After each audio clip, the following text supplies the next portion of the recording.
Today we are cooking fish soup with salmon.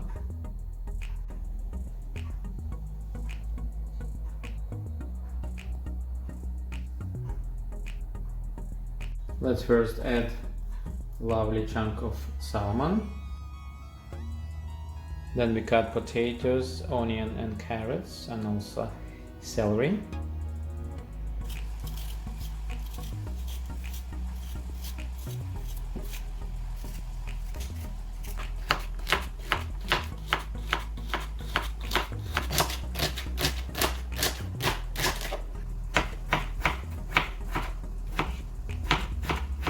Let's remove this foam first. We can add this carrots, potato and celery, salt and pepper and couscous,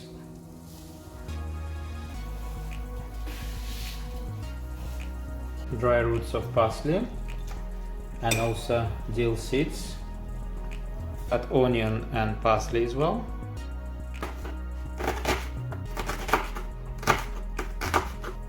Let's add a little bit olive oil and onion.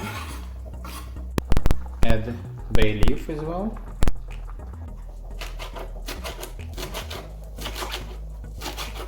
Let's add parsley. Almost golden color. Let's add this onion into saucepan. Let's check it out. Oh, look at this, beautiful. Why not to serve this with a piece of bread or lovely toast and smoked salmon? Bon appétit!